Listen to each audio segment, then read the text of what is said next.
Eu acho realmente fascinante o que Deus faz em nossas vidas. Coisas que nós não imaginamos. Nós nem imaginamos o que Ele vai realizar em nossas vidas. Como a maioria de vocês sabe, cresci em Suzano, área rural, família muito modesta, pouquíssimos recursos. Mas aprove a Deus me abençoar com muitas oportunidades.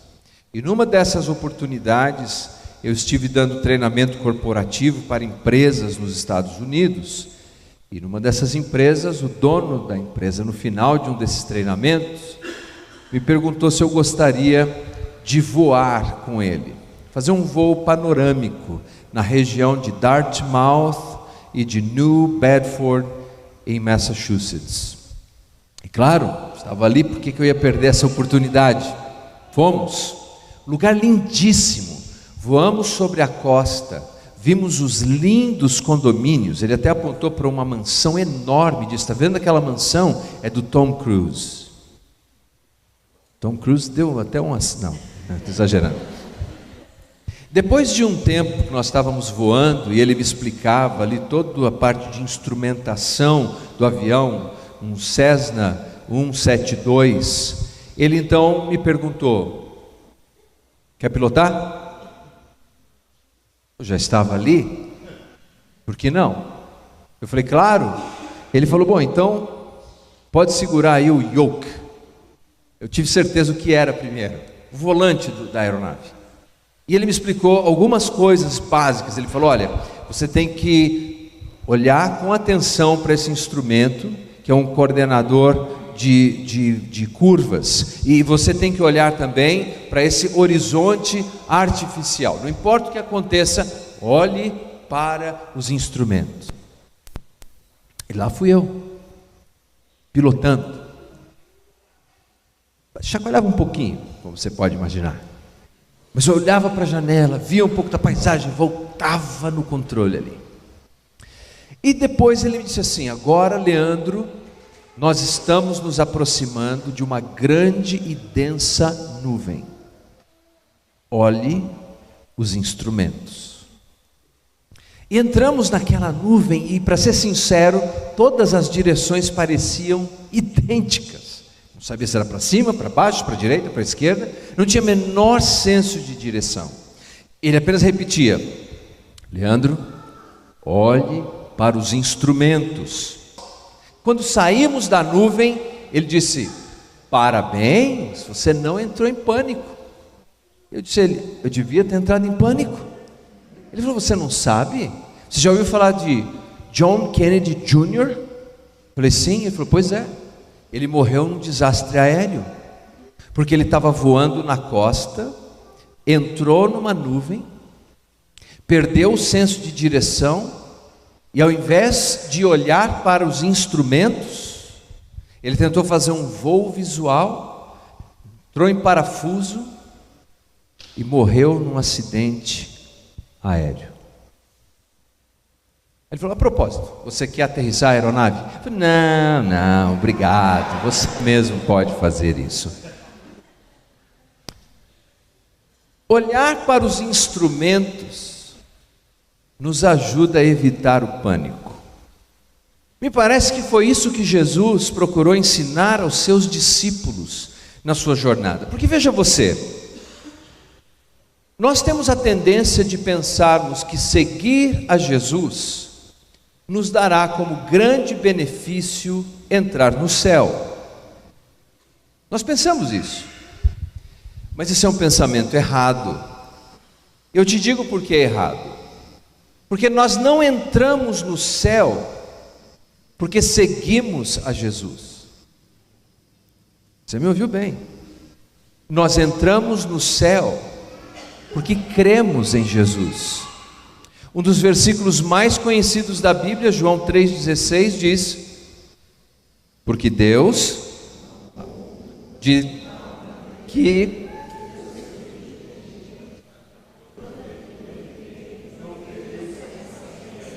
Temos múltiplas versões aqui, mas o final é exatamente esse: para que todo aquele que nele crê não pereça, mas tenha vida eterna. O ladrão da cruz, por exemplo, que a tradição diz que o nome dele era Dimas, ele não seguiu a Jesus, mas lá pendurado naquela cruz, crendo em Jesus, ele ouviu as palavras do Cristo que lhe disse: hoje mesmo estarás comigo no paraíso. Então, o que nós recebemos no dia a dia, desse lado da eternidade, quando cremos em Jesus e mais, seguimos a Jesus? O que isso produz na nossa vida? Meus queridos, dentre tantos benefícios, um deles é que nós poderemos viver desse lado da eternidade destemidamente. Seguir a Jesus nos livra dos nossos medos mais profundos. Como Jesus fez isso na vida dos seus discípulos? Bem, nós sabemos no Evangelho segundo Mateus, no capítulo 4, que Jesus mudou, capítulo 4, versículo 12, ele mudou-se de Nazaré para um vilarejo chamado Cafarnaum. E Jesus fez isso depois da morte de João o Batizador. Nós chamamos de João Batista, mas isso cria uma série de confusão, porque nós achamos que esse é o sobrenome dele, ou que ele era membro da igreja batista. Nenhuma coisa nem outra. Ele era o João Batizador, João que batizava as pessoas no Rio Jordão. Quando ele foi condenado à morte por Herodes Antipas, foi decapitado, Jesus vai e começa o seu QG ministerial, seu quartel-general ministerial em Cafarnaum. Cafarnaum era uma cidade não muito grande, com aproximadamente 1.400, 1.500 habitantes. Era conhecida naqueles dias pela litografia, produzindo artes em pedras, e mais do que isso, a atividade pesqueira que acontecia ali naquela região costeira de Cafarnaum. Mas o nome Cafarnaum é Quifarnahum, literalmente vilarejo de Naum. Agora, quem foi Naum? Naum foi um profeta do Antigo Testamento. Esse vilarejo é uma homenagem a um profeta. Por quê? Porque as pessoas que habitavam ali amavam ouvir a voz de Deus, desejavam conhecer a voz de Deus. E não é de admirar que Cafarnaum também era conhecida por ter muitos sábios e mestres e rabinos e sinagogas. Aliás, uma grande sinagoga foi construída, quando foi demolida, construíram outra em cima dela. Era um lugar em que as pessoas conheciam a Escritura. Nós podemos dizer que era uma cidade que amava conhecer a Bíblia. E Jesus escolheu estabelecer o seu quartel-general exatamente ali com os seus discípulos, visto que a maioria dos seus discípulos, e talvez a única exceção, que não era da Galileia, era Judas. Todos os outros eram daquela região, que tinham um profundo interesse na Escritura. Aí você vai dizer, mas e Jerusalém? E Judá? Jerusalém vivia um período de apostasia. O sacerdócio era corrompido, a maioria deles eram essênios, sequer acreditavam em manifestações sobrenaturais da parte de Deus. Mas lá, em Cafarnaum, Jesus ensinava a Escritura na sinagoga, abria o rolo e pregava a palavra de Deus ali. As pessoas conheciam a palavra de Deus. E veja você que as histórias que nós vimos registradas no Evangelho até hoje nós vamos fechar com a nossa terceira história, elas orbitam ao redor de Cafarnaum. A primeira foi a tempestade, em que eles estão deixando Cafarnaum para ir para Decápolis. Os judeus não gostavam de Decápolis, mas Jesus está levando os discípulos naquela direção. Você lembra muito bem que armou uma tempestade imensa, tão grande, que o evangelista Mateus chama de sismos, de um abalo sísmico, uma coisa assustadora, um tsunami. E enquanto isso tudo estava acontecendo, Jesus no barco está dormindo. Dormindo com um travesseiro, não um travesseiro de pena de ganso. O travesseiro ali descrito é um saco cheio de areia que ajuda a manter o equilíbrio do barco. Não é admirável isso? Que eu e você às vezes não conseguimos dormir com lençóis de 700 fios e travesseiro com pena de ganso, e Jesus consegue dormir numa tempestade com um travesseiro de areia. Eles ficam desesperados, você lembra da história? Vamos reprisar um trechinho em Marcos, capítulo 4. Marcos, capítulo 4, nós vamos ler a partir do versículo 38.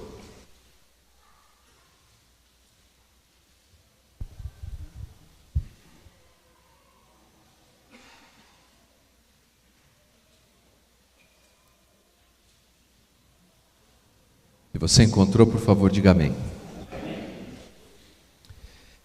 38 em diante. E Jesus estava na popa, dormindo sobre o travesseiro. Eles o despertaram e lhe disseram: Mestre, não te importa que pereçamos? Uma pausa. Note que a contemplação daquela crise, a contemplação daquele problema imenso e tempestuoso, fez com que eles questionassem não o poder de Jesus, mas o caráter de Jesus.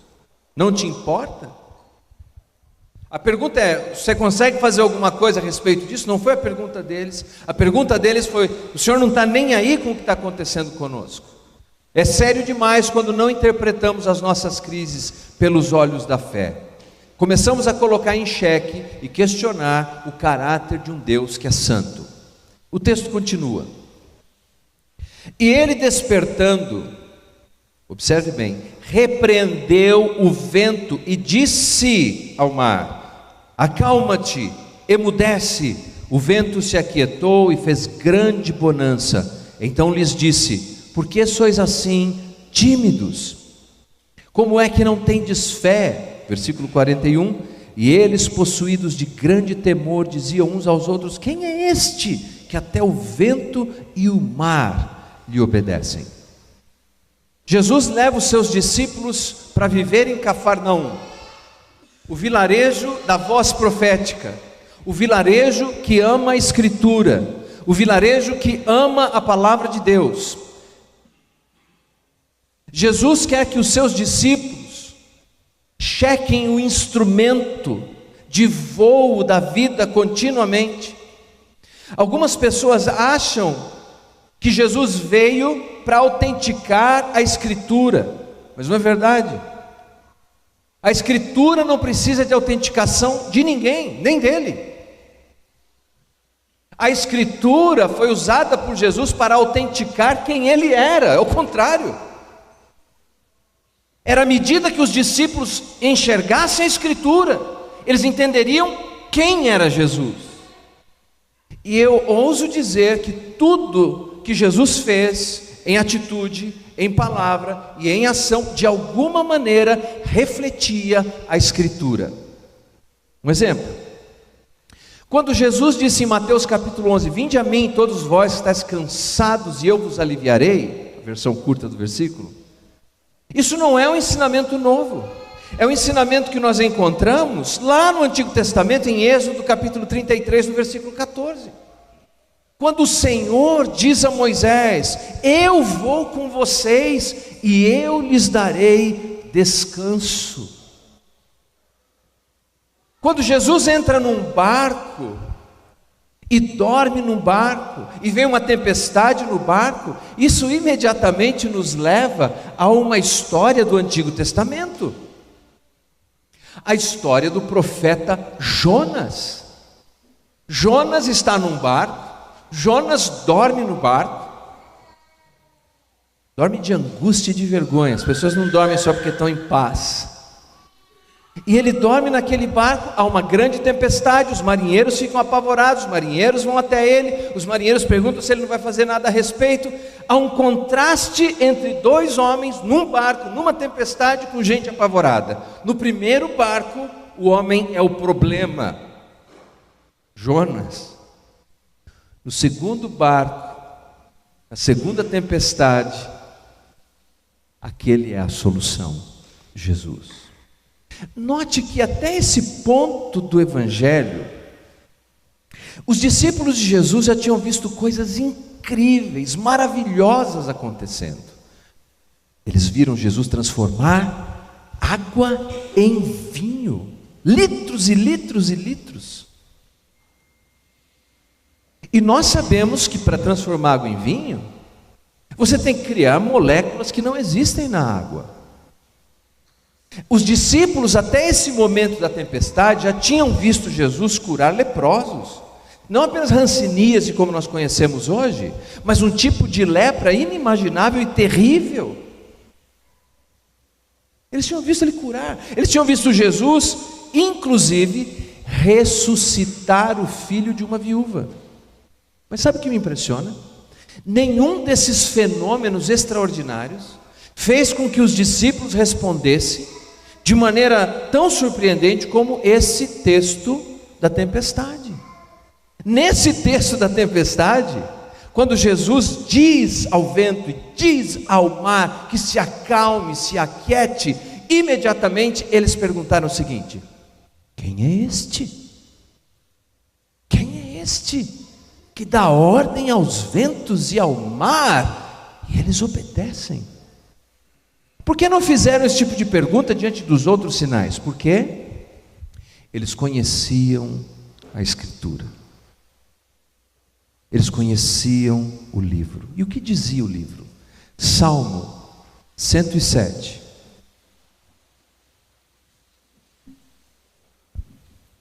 versículo 25 em diante.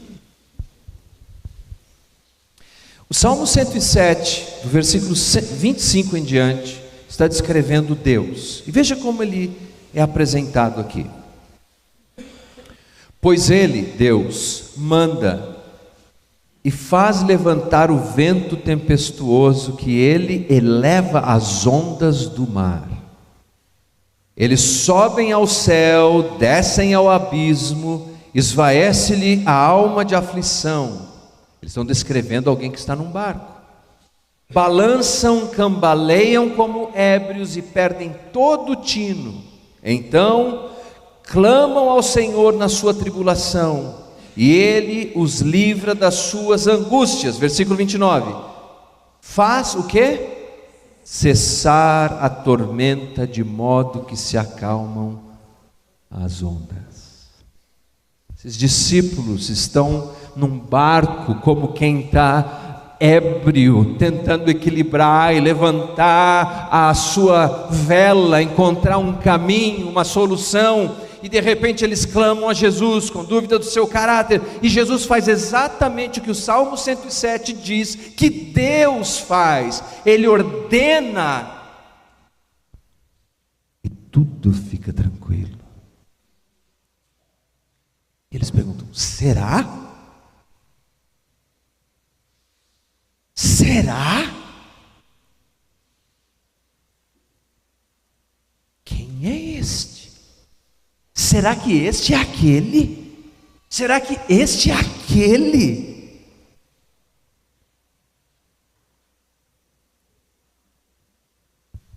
Isso nos leva a uma segunda tempestade. O Evangelho de João nos conta, no pano de fundo da segunda tempestade que já visitaremos. Segura o seu barco aí para não afundar. O Evangelho de João nos diz, no capítulo 6, que Jesus fez um sinal maravilhoso. Ele multiplicou pães e peixes e alimentou uma multidão de 5.000 homens. Então tinha muita gente ali, se contarmos ainda mulheres e crianças. Quando Jesus faz esse sinal tão maravilhoso, a multidão se transforma numa turba. E o texto de João nos diz que eles querem forçar Jesus a ser o rei deles. O que é uma das coisas mais absurdas que nós poderíamos ouvir. Afinal de contas, os reis não se submetem aos seus súditos. São os súditos que devem se submeter ao rei. E essa ideia de forçar alguém a ser rei é exatamente isso. É um rei que vai submeter a nós. O que é uma denúncia a um falso evangelho que existe hoje, dizendo que nós podemos dar ordens a Deus, determinar para Deus, mandar em Deus. De modo algum. Deus é o nosso rei, nós somos seus súditos. O O problema é que aquela movimentação política dessas milhares de pessoas que estavam ali, certamente despertaria a ira de Herodes Antipas, filho de Herodes o Grande. E os Herodes, se você ler na história, era uma família de gente completamente louca, amantes do poder. E o que faria Herodes Antipas? Ele já tinha decapitado João Batista. Ora, ele viria exatamente naquela região. E o que faz Jesus? Para garantir a segurança dos seus discípulos, ele envia os seus discípulos numa embarcação de volta a Cafarnaum. E ele fica para trás. Mateus dá uma descrição muito gentil, porque diz que ele apenas despede a multidão. Mas João nos dá de modo mais gráfico o que acontece. Jesus resiste àquela multidão. E então Jesus sobe para orar sozinho num monte. Mateus capítulo 14, a partir do versículo 22. Essa é a segunda tempestade.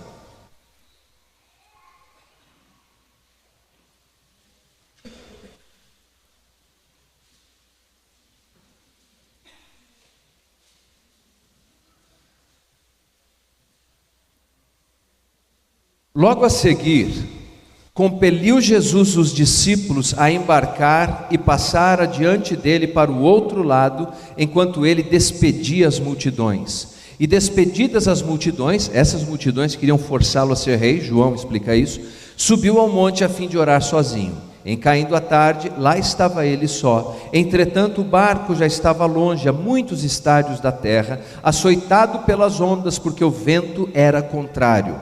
Na quarta vigília da noite, foi Jesus ter com eles andando por sobre o mar. E os discípulos, ao verem-no andando sobre as águas, ficaram aterrados e exclamaram: é um fantasma! E tomados de medo, gritaram. Não sabemos o que eles gritaram, qualquer coisa assim. Mas Jesus imediatamente lhes disse: tende bom ânimo, coragem, sou eu, não temam. Respondendo-lhe Pedro, disse: se és tu, Senhor, manda-me ir ter contigo por sobre as águas. Ele disse: vem. E Pedro, descendo do barco, andou por sobre as águas e foi ter com Jesus. Reparando, porém, na força do vento, teve medo e, começando a submergir, gritou: salva-me, Senhor. E prontamente Jesus, estendendo a mão, tomou-o e disse: homem de pequena fé, por que duvidaste? Subindo ambos para o barco, cessou o vento, e os que estavam no barco adoraram, dizendo: verdadeiramente és filho de Deus. O primeiro episódio da tempestade. Quem é este? Quem é este? Será que é ele? A história que vimos na semana passada, do paralítico de Cafarnaum, o homem que é içado pelo teto. Jesus olha para eles: coragem, minha criança, seus pecados estão perdoados. E o que acontece ali? Os doutores da lei começam a razoar entre si: mas quem é ele? Ele não tem autoridade para perdoar pecados. Jesus diz: para que vocês saibam que o Filho do Homem tem autoridade para perdoar pecados na terra, eu digo: levanta, toma o teu leito e vai para a tua casa. Veja o que está acontecendo, o que está sendo construído aqui. Quem é este? Que autoridade ele tem? Ele tem autoridade. E agora, nesse texto, eles estão em outra situação. E imagine você que esses homens que estão habituados com o mar se deparam com vento contrário. São tempestades inesperadas que surgem no mar da Galileia, e eles estão remando, e estão igual uma mosca na sopa, nem para frente, nem para trás. E de repente, no meio daquilo, aparece uma figura andando sobre as águas. Agora, todos nós sabemos que isso é humanamente impossível, e eles também sabiam que isso era humanamente impossível. Naquela situação, eles procuraram uma resposta, e a única que encontraram foi a resposta dentro da superstição que todos nós temos, porque era algo sobrenatural acontecendo ali. Então eles olham, eles estão presos, nem para frente, nem para trás, ventos terríveis, e alguém está andando sobre o mar, e eles dizem: é um fantasma. Provavelmente nós diríamos alguma coisa assim. Os mais intelectuais diriam: é um alien. Mas Jesus responde literalmente no grego, dizendo assim: ego eimi. Jesus disse: eu sou. Agora, essa expressão eu sou te lembra de alguma coisa?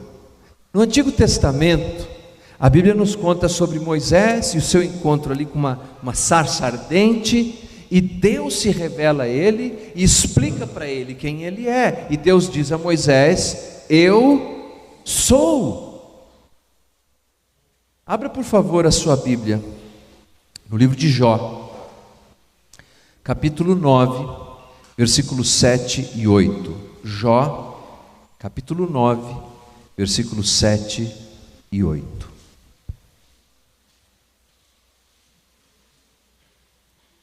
Jó, de modo poético, está descrevendo quem é Deus e o que Deus faz.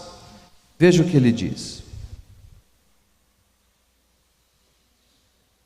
fala com o sol e ele não brilha, ele veda e esconde a luz das estrelas. Só ele estende os céus e faz o quê? E anda sobre as ondas do mar. Quando eles agora veem que Jesus está andando sobre as ondas do mar, Jesus diz: eu sou. E Pedro diz: eu posso ir contigo? Aliás, eu nunca faço bullying com Pedro. Quando eu encontrar com ele no céu, eu quero parabenizá-lo, porque ele foi de uma coragem imensa de descer daquele barco e dar alguns passos em direção a Jesus. Ele está de parabéns, o Pedro. E ele está ali diante de Jesus, e quando ele se distrai, quando ele olha para o tamanho das ondas, ele começa a afundar. Sabe o que aconteceu com Pedro? Tirou os olhos dos instrumentos, entrou em pânico e começou a afundar. Quando estamos diante da tempestade, nós precisamos decidir se a tempestade, o tamanho da onda, a força dos ventos, vai roubar a nossa atenção daquilo que é mais importante. Lembre da voz do meu amigo piloto que dizia: Leandro, olhe para o instrumento.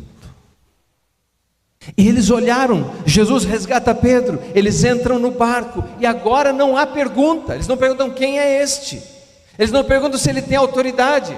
Agora eles têm certeza, porque o livro de Jó, capítulo 9, diz assim, que o Senhor é o único que caminha sobre as águas, e eles dizem literalmente: verdadeiramente és Deus Filho.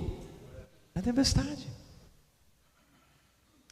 Sabe por que eu e você temos tantos temores, tantos medos?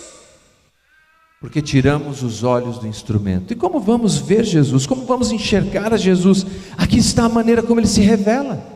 Era assim que ele queria que os discípulos o entendessem. Por isso ele estava em Cafarnaum, a terra que apreciava a Escritura, porque era por meio da Escritura que eles enxergariam Jesus. Você está cheio de medo na sua vida, você está angustiado de medo na sua vida, você tem pânico na sua vida. O que você precisa? Reconhecer Jesus por meio da Escritura e ver que Ele é aquele que no meio da tempestade da sua vida, Ele caminha soberanamente sobre as ondas do mar.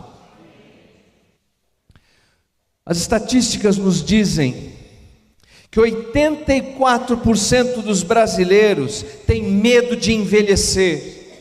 84% dos brasileiros têm medo de envelhecer e ficar doente fisicamente ou mentalmente e depender de alguém da família.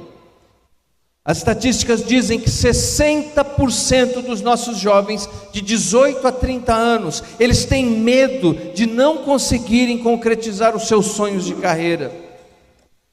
As estatísticas dizem que 80% dos brasileiros têm medo dos reveses econômicos, têm medo de inflação, de recessão, do que vai acontecer, como é que eu vou pagar a conta, como é que eu vou viver dessa maneira.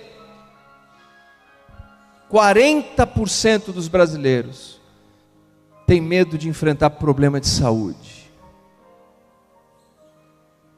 E 1 em cada 3 brasileiros tem medo da violência. Qual é o seu medo? Qual é o seu medo? Qual é o seu medo? O eu sou está com você em qualquer tempestade. Se a nuvem é espessa e densa, e você olha em todas as direções e não vê a saída, não perca o foco. Olhe para Ele, pense nele, busque nele. Sabe por que as coisas vão ficando tão mais difíceis? Porque nós ficamos olhando para a nuvem, e para o problema da nuvem, para o problema da onda, e por aquilo que está. Olhe para Ele, concentre-se nele. Missionária chamada Lilia Stroder, ela era uma artista, 1888, era celebrada como uma pintora de quadros, e ela decidiu abrir mão da carreira para pregar o Evangelho na Algéria, e assim fez. Ali ela pregou o Evangelho para muitas pessoas, para franceses, para judeus, para africanos, mas ela disse que a cada dia as dificuldades, as lutas, faziam com que ela perdesse o foco, e por essa razão, ela escreveu um pequeno livreto, dizendo assim: transforme a sua visão, transforme a visão da sua alma e olhe para Jesus, olhe para Ele, e Ele resplandecerá quando tudo à sua volta escurece. E esse pequeno livreto inspirou um hino antigo, que diz assim: volte os seus olhos para Jesus, olhe na sua face maravilhosa, na luz de sua glória e graça. Nós não cantamos recentemente um hineto popular que diz: abra os olhos do meu coração, abra os olhos do meu coração, eu quero te ver, Senhor, eu quero te ver. É aí, meus queridos, quando o barco solavanca, quando os ventos são contrários, quando as notícias não são aquelas que nós esperávamos, que é hora de fixar os olhos nos instrumentos e ter certeza de que o eu sou caminha conosco sobre as ondas das tempestades. Vamos ficar em pé.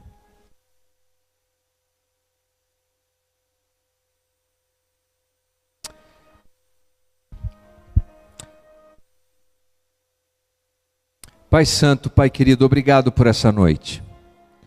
Obrigado por cada pessoa que aqui se encontra. Obrigado pela oportunidade que temos de buscar a Tua face. Senhor, ajuda-nos.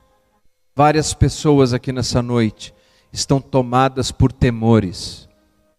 Mas qualquer que seja o temor, ajuda-nos, Pai, a fixarmos os nossos olhos no instrumento da Tua palavra, a fim de que possamos reconhecer a presença do Salvador Jesus conosco. E assim, vivermos destemidamente. Porque se o Senhor está conosco, o que precisamos temer, Pai? Dê paz, dê segurança, dê ousadia ao seu povo. O que quer que enfrentem, que eles se lembrem que não enfrentam sozinhos. O Senhor está conosco, Pai.